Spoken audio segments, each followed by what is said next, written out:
Battery power or gas powered tools? Which is best for your homestead? It's taken me a few years to come to a conclusion, but I think I finally have an opinion. Ease of use, general maintenance, and overall durability. That's the criteria I used. Battery power doesn't take any maintenance. The drawback is that them batteries are going to fail on you. And when they fail, they're pretty pricey to replace. Gas, on the other hand, I think I've run my weed eater for about 8 years. I've never done anything to it, just add gas. And I buy the premix, so I don't even have to mix it myself. Now, as far as durability, I have to say I prefer the gas-powered stuff.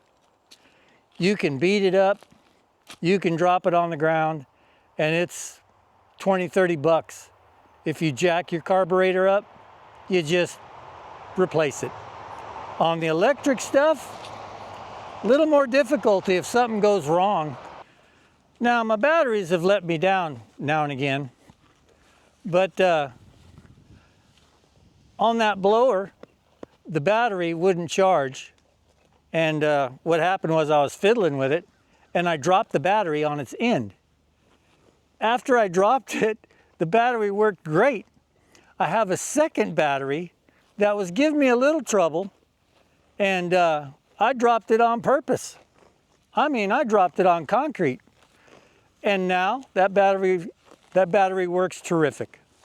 So I don't know if that's the right method to fix these batteries, but that's the method I used, and it worked. There is one tool that I would recommend for the homesteader that I just can't live without anymore, and that's the battery-powered post hole digger.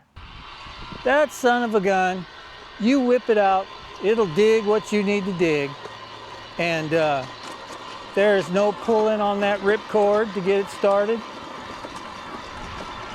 You don't have to gas it up, lay it down, and fiddle with it. Just add a battery and get your post holes dug.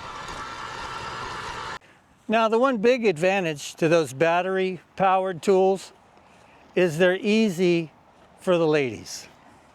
The ladies don't want to pour gas. The ladies don't want to be pulling on that ripcord to do a cold start. It might take you 6, 7 pulls on a weed eater, get that son of a gun started. Battery powered, just drop in the battery and get to work. Fellas, if you want the ladies to help you out, get them some battery powered tools. Now, if you get yourself some good brands, Troy-Bilt's good, Steel is excellent, Ryobi's pretty good, then you don't have to worry so much about the maintenance, because they'll last and they'll do the work for you. On the gas-powered equipment, I think they just make them. They make them so you can drop them. The battery-operated equipment, it's mostly plastic. I'm sure if you dropped it on the battery, you'd probably shatter some plastic, and that battery would end up getting wet and wouldn't be any good. So I think your primary tools should be gas operated. The battery stuff is good, but I do find myself reaching for the gas powered items more so than the battery. And just because I could feel the durability of the tool.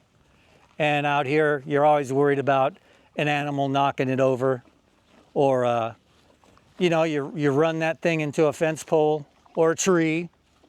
It happens. It happens. Even if you trip, you're going to drop that son of a gun on a log, and you're going to wish you had something a little more durable. So what's my conclusion? I really don't have one. They both work great. I would have the gas-powered tools as your primary, and I would have some battery operated tools for your help. If you have teens, they're just going to do a better job with the battery operated stuff. The ladies are going to do a better job with the battery powered stuff. For me, I like to pull a good cord, get fired up, and then start just demolishing stuff. So hey, that's my opinion. If you guys enjoyed the video, hit that thumbs up button. I'd appreciate that. Consider subscribing. That'll help the algorithm, which in turn helps me, and we'll keep this channel moving. Y'all have a blessed day.